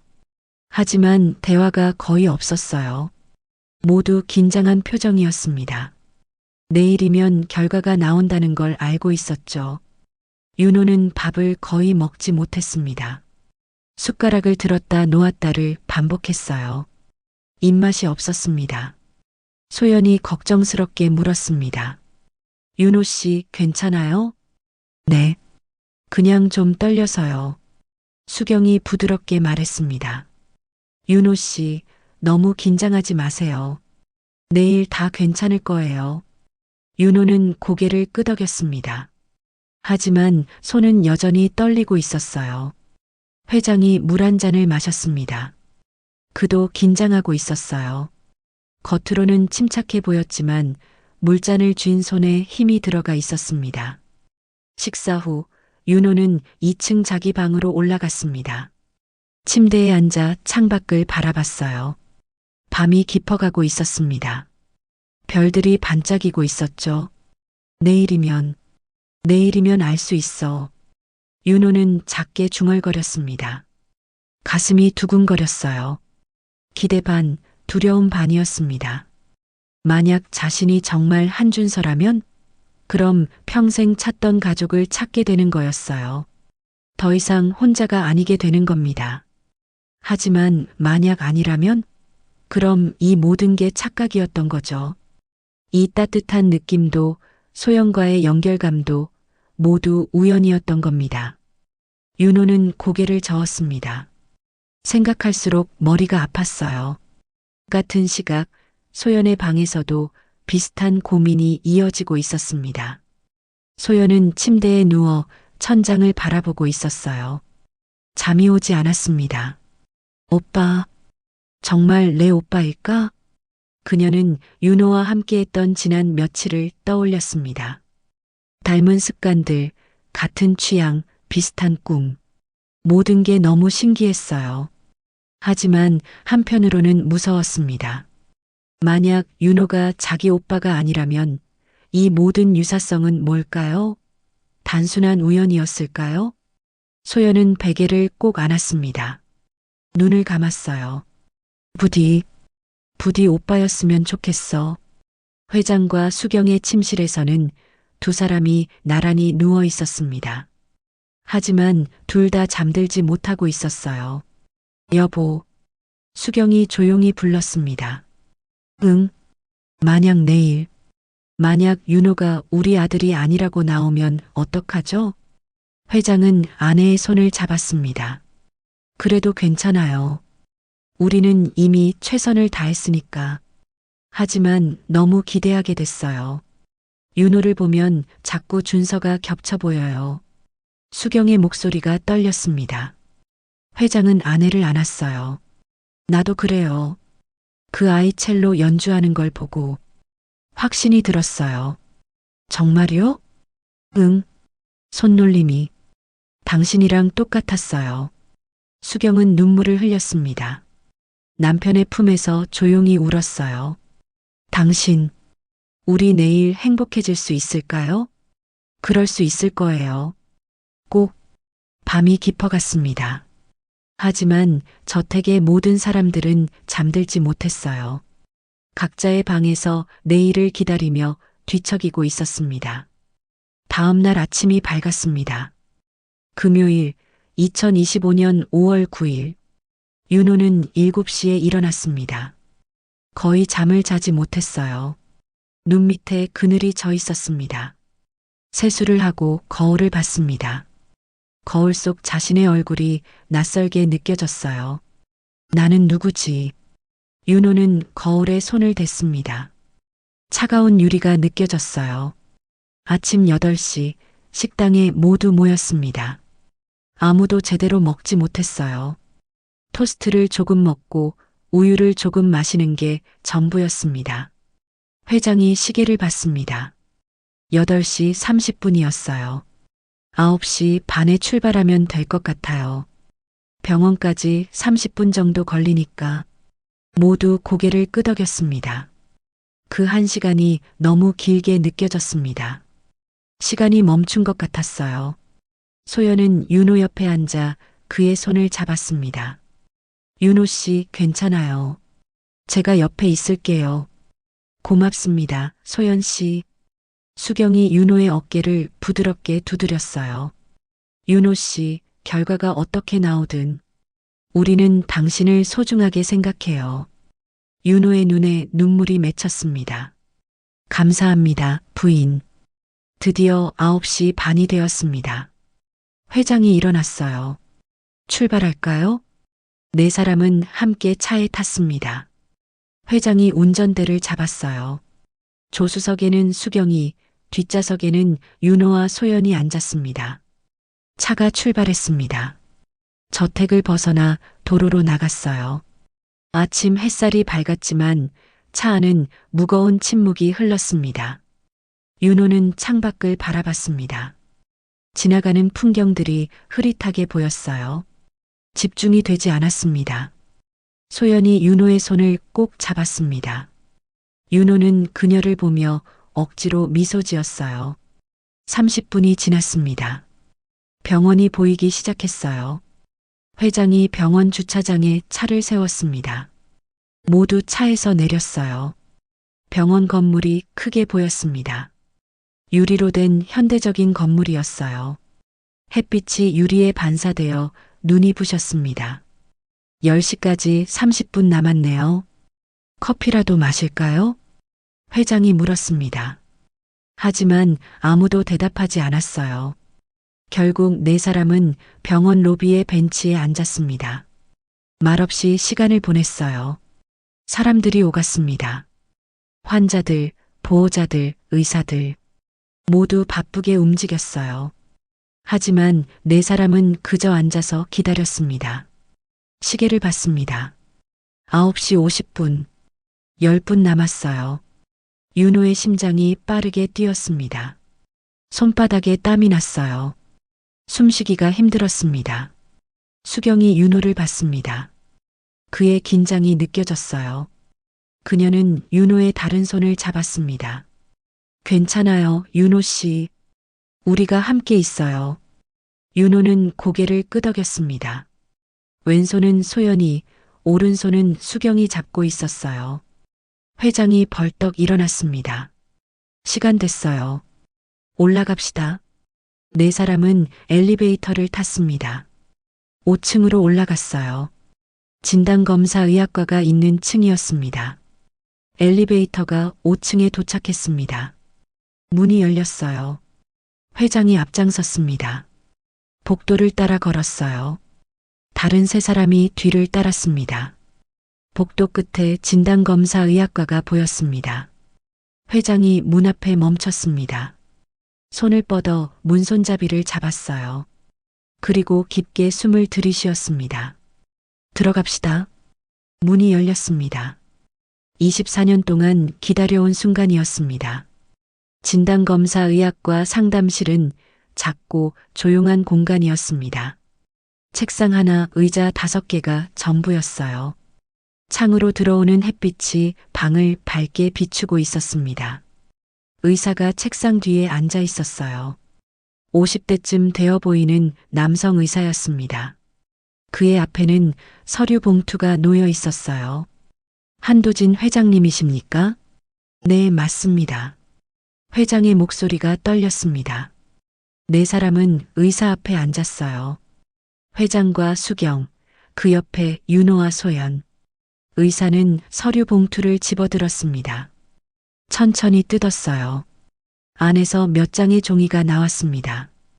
윤호는 숨을 멈췄습니다. 심장이 터질 것 같았어요. 소연이 그의 손을 더 세게 잡았습니다. 의사가 서류를 펼쳤습니다. 눈으로 내용을 빠르게 읽더니 고개를 들어 네 사람을 바라봤어요. 먼저 검사 과정에 대해 설명드리겠습니다. 저희는 한도진 회장님과 이수경 여사님, 그리고 정윤호 씨의 DNA를 비교 분석했습니다. 네 사람은 말없이 의사를 바라봤습니다. 부모와 자식 간의 DNA는 특정한 패턴을 보입니다. 저희는 23개의 유전자 마커를 확인했고요. 의사는 잠시 말을 멈췄습니다. 그리고 천천히 입을 열었어요. 결과를 말씀드리겠습니다. 시간이 멈춘 것 같았습니다. 아무도 숨쉬지 않았어요. 한도진 회장님과 정윤호 씨의 친자 확률은 의사가 서류를 다시 봤습니다. 99.99%입니다. 침묵이었습니다. 몇 초간 아무도 움직이지 않았어요. 아무도 말하지 않았습니다. 그리고 수경이 손으로 입을 막았습니다. 그녀의 눈에서 눈물이 쏟아졌어요. 안 돼. 안 돼. 그녀는 고개를 저었습니다. 믿을 수 없다는 표정이었어요. 회장도 얼어붙어 있었습니다.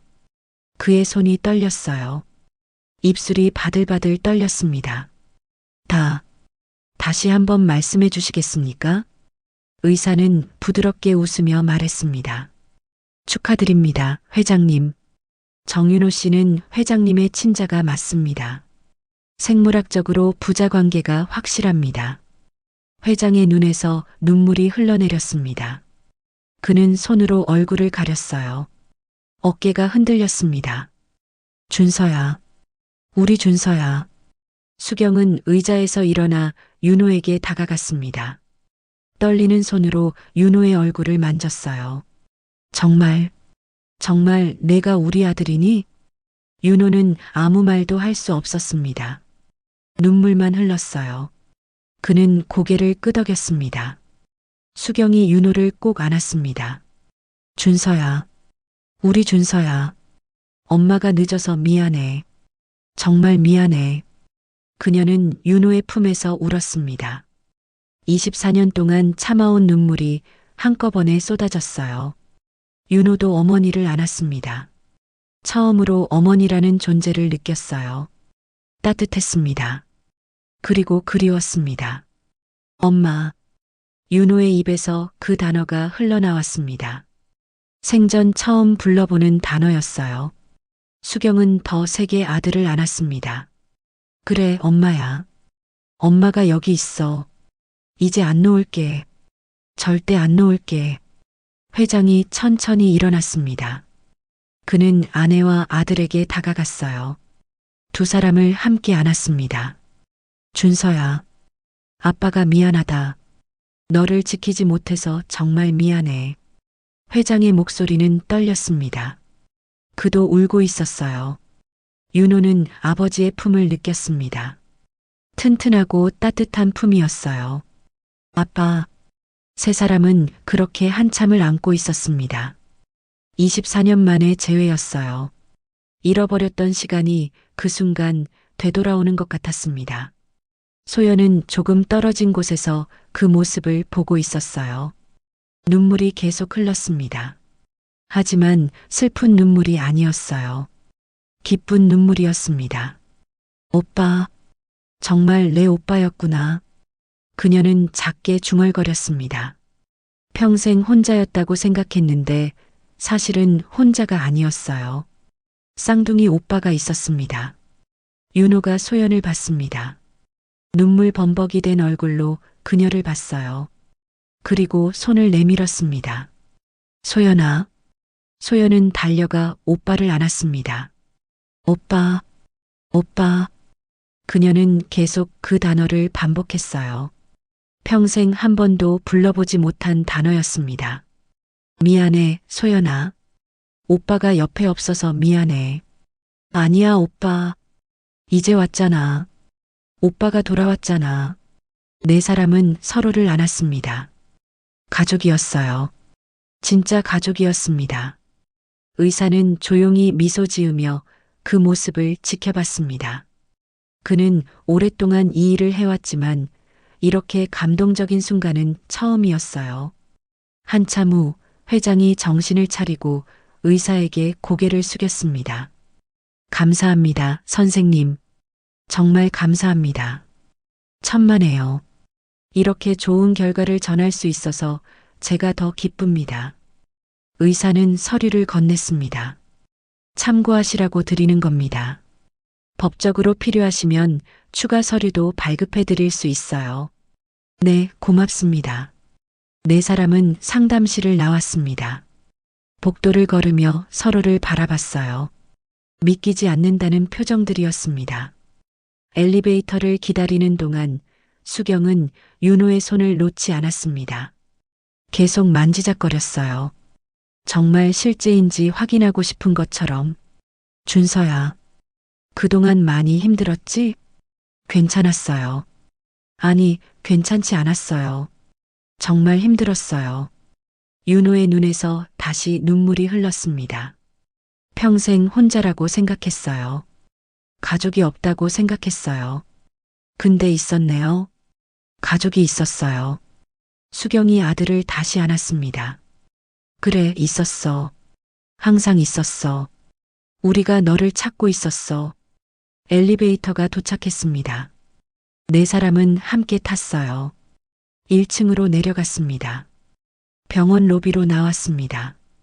밖은 여전히 밝았어요. 햇살이 쏟아지고 있었습니다. 회장이 하늘을 올려다봤습니다. 깊게 숨을 들이쉬었어요. 드디어 끝났어. 그는 아내를 봤습니다. 수경도 남편을 봤어요. 두 사람은 웃었습니다.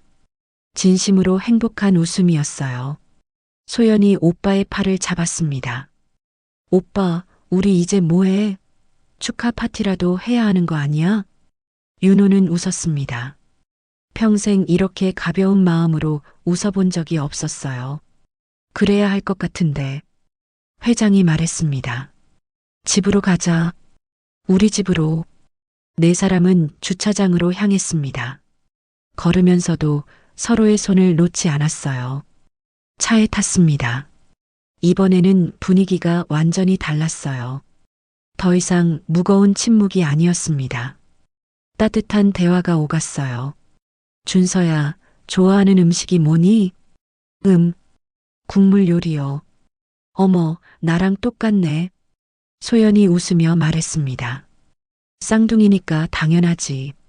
차는 남양주로 향했습니다. 호수가 보이기 시작했어요. 저택이 멀리 보였습니다. 윤호는 그 저택을 바라봤습니다. 처음 왔을 때는 낯선 곳이었어요. 하지만 이제는 알았습니다.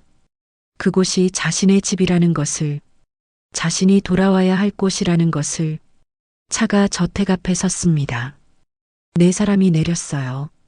말자가 현관에서 기다리고 있었습니다. 그녀는 네 사람의 표정을 보고 알았어요. 회장님. 회장은 환하게 웃으며 말했습니다. 말자 씨, 우리 아들이 돌아왔어요. 준서가 돌아왔어요. 말자는 손으로 입을 막았습니다. 그녀의 눈에서도 눈물이 흘렀어요. 정말이에요? 윤호가 다가가 인사했습니다. 말자 씨, 그동안 감사했습니다. 말자는 윤호를 꼭 안았습니다. 준서 도련님, 돌아오셔서 정말 다행이에요. 다섯 사람은 함께 저택 안으로 들어갔습니다. 거실에는 여전히 첼로가 놓여 있었어요. 햇빛을 받아 빛나고 있었습니다. 수경이 첼로를 바라봤습니다. 그녀는 윤호를 보며 말했어요. 준서야, 엄마가 너한테 첼로 가르쳐 줄게. 제대로. 윤호는 고개를 끄덕였습니다. 네, 엄마. 배우고 싶어요. 회장이 가족을 바라봤습니다. 아내, 아들, 딸. 모두 함께 있었어요. 24년 만에 완성된 가족이었습니다. 우리, 이제 행복하게 살 수 있겠지? 회장의 목소리는 떨렸지만 힘이 있었어요. 세 사람이 대답했습니다. 그럼요. 당연하죠. 네, 아빠. 그날 저택에는 웃음이 가득했습니다. 오랫동안 사라졌던 웃음이 돌아왔어요. 음악이 다시 흐를 날이 머지 않았습니다. DNA 검사 결과가 나온 지 사흘이 지났습니다. 월요일 오후 저택 거실은 따뜻한 햇살로 가득했어요. 준서는 이제 더 이상 윤호가 아니었습니다. 법적으로도 이름을 되찾았어요. 한준서. 24년 만에 돌아온 본래의 이름이었습니다. 하지만 가족들은 여전히 가끔 윤호라고 부르기도 했어요. 그것도 그의 이름이었으니까요. 30년을 그렇게 살아왔으니까요. 준서야, 여기 앉아봐. 수경이 거실 소파를 가리켰습니다. 준서는 어머니 옆에 앉았어요. 어머니. 이제는 자연스럽게 그렇게 부를 수 있었습니다. 엄마, 아빠, 동생. 가족이라는 단어들이 더 이상 낯설지 않았어요. 수경은 창가에 놓인 첼로를 바라봤습니다. 오랫동안 금기였던 그 악기. 이제는 더 이상 슬픔의 상징이 아니었어요. 준서야. 네, 엄마. 엄마가 오늘은 연주를 좀 해볼까 해. 준서의 눈이 커졌습니다. 정말요? 응. 너도 함께하면 좋겠어. 수경은 천천히 일어났습니다. 첼로 쪽으로 걸어갔어요. 손을 뻗어 악기를 만졌습니다. 손끝이 떨렸습니다. 24년 동안 제대로 연주하지 못했던 악기였어요. 너무 아팠으니까요. 첼로를 보면 잃어버린 아들이 생각났으니까요. 하지만 이제는 달랐습니다. 아들이 돌아왔어요. 더 이상 슬퍼할 필요가 없었습니다. 수경은 첼로를 들어 올렸습니다. 무릎 사이에 세우고 활을 집었어요. 익숙한 무게감이었습니다. 엄마. 준서가 걱정스럽게 불렀습니다. 수경은 아들을 보며 미소 지었어요. 괜찮아. 이제는 괜찮아. 그녀는 활을 현 위에 올렸습니다. 그리고 천천히 그었어요. 소리가 흘러나왔습니다. 깊고 풍부한 음이었어요. 24년 만에 제대로 나오는 첼로 소리였습니다. 거실을 가득 채웠어요. 수경의 눈에서 눈물이 흘렀습니다. 하지만 슬픈 눈물이 아니었어요. 기쁜 눈물이었습니다. 손가락이 현 위에서 움직이기 시작했습니다. 오래전 익혔던 곡이 흘러나왔어요. 부드럽고 따뜻한 선율이었습니다. 회장이 서재에서 나왔습니다. 음악 소리를 듣고 온 거예요. 그는 거실 입구에 서서 아내를 바라봤습니다. 소연도 2층에서 내려왔습니다. 그녀는 아버지 옆에 섰어요. 세 사람은 말없이 수경의 연주를 들었습니다. 수경은 계속 연주했어요. 손이 기억하고 있었습니다. 비록 24년간 멈춰 있었지만 음악은 여전히 그녀 안에 살아 있었어요. 한 곡이 끝났습니다. 수경은 화를 멈추고 숨을 고르었어요. 준서야, 이리 와봐. 준서는 어머니에게 다가갔습니다. 엄마가 너한테 첼로를 제대로 가르쳐 주고 싶어. 내가 연주하던 그 곡들 제대로 배워보지 않을래? 네, 배우고 싶어요. 수경은 일어나서 아들에게 자리를 내주었습니다. 준서는 첼로 앞에 앉았어요. 자세가 좋아. 누가 가르쳐 준 것처럼 완벽해. 수경은 아들의 어깨에 손을 얹었습니다. 손은 기억하고 있었나 봐요. 그래, 내 몸이 기억하고 있었어. 엄마가 뱃속에서부터 너한테 들려준 음악을. 준서는 활을 집었습니다. 현 위에 올렸어요. 천천히 부드럽게. 수경이 뒤에서 말했습니다. 준서는 어머니의 목소리를 따라 활을 그었어요. 소리가 흘러나왔습니다. 처음보다 훨씬 나아진 소리였어요. 수경의 지도를 받으니 음이 더 깊어졌습니다. 그래, 잘하고 있어. 이제 왼손으로 현을 짚어봐. 여기, 이렇게. 수경이 아들의 손을 잡고 위치를 알려줬습니다. 따뜻한 손이었어요. 준서는 어머니의 말을 따라했습니다. 음이 바뀌었어요. 선율이 만들어졌습니다. 엄마, 이거 신기해요. 그렇지? 음악은 마법 같은 거야. 두 사람은 함께 연주했습니다. 수경이 구음으로 멜로디를 불러주면 준서가 그것을 첼로로 따라했어요. 점점 더 조화로워졌습니다. 어머니와 아들의 호흡이 맞아떨어졌어요. 회장은 소파에 앉아 그 모습을 바라봤습니다. 가슴이 뜨거워졌어요. 이렇게 행복한 순간이 올 줄은 몰랐습니다. 소연은 아버지 옆에 앉았습니다. 그녀도 웃고 있었어요. 아빠, 저것 봐.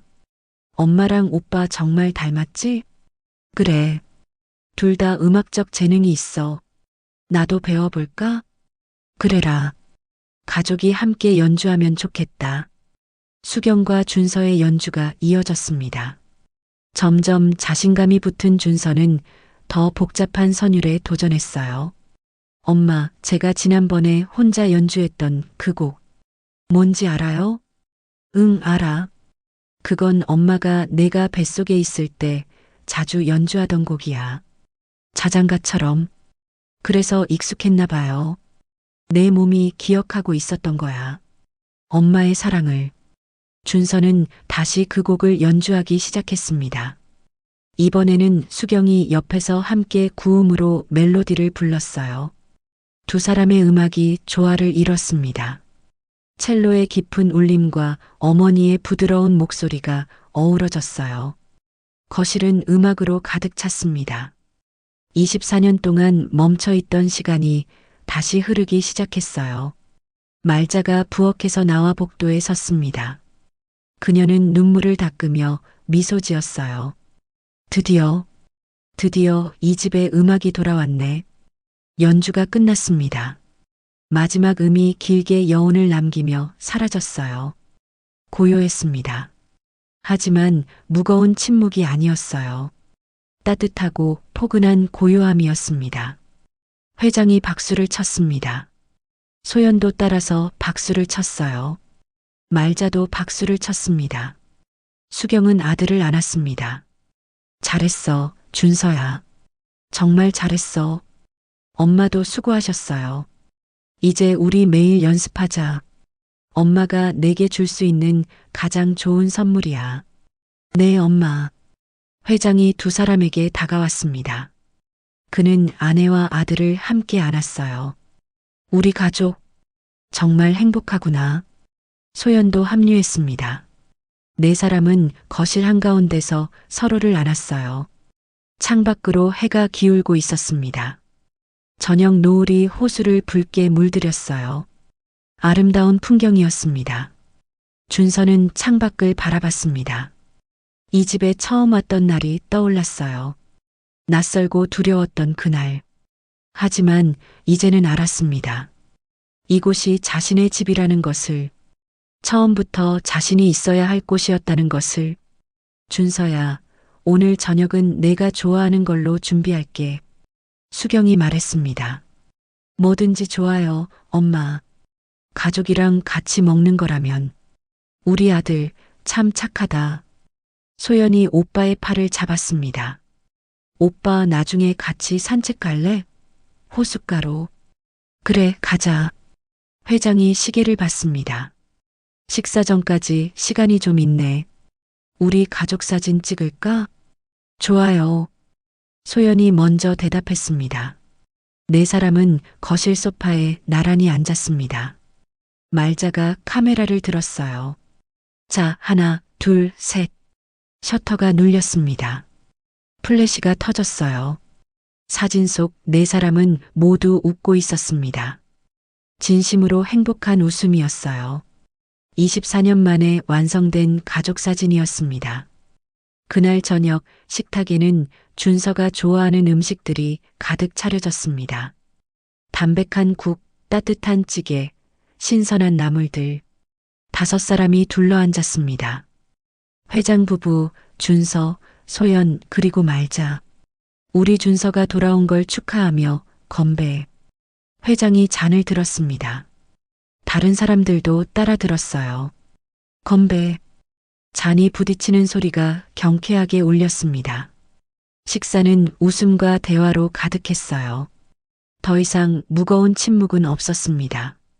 준서는 가족들을 바라봤습니다. 어머니, 아버지, 동생. 그리고 오랫동안 자신을 돌봐준 말자. 30년 동안 혼자였습니다. 하지만 이제는 혼자가 아니에요. 가족이 있었습니다. 사랑이 있었습니다. 그리고 음악이 있었습니다. 잃어버린 시간은 되돌릴 수 없었어요. 하지만 앞으로의 시간은 함께할 수 있었습니다. 그것으로 충분했습니다. 저택에는 다시 따뜻한 선율이 흐르기 시작했어요. 첼로의 깊은 울림이 벽과 천장에 스며들었습니다. 음악은 사라져도 가족의 선율은 남는다는 것을 그들은 이제 알고 있었습니다.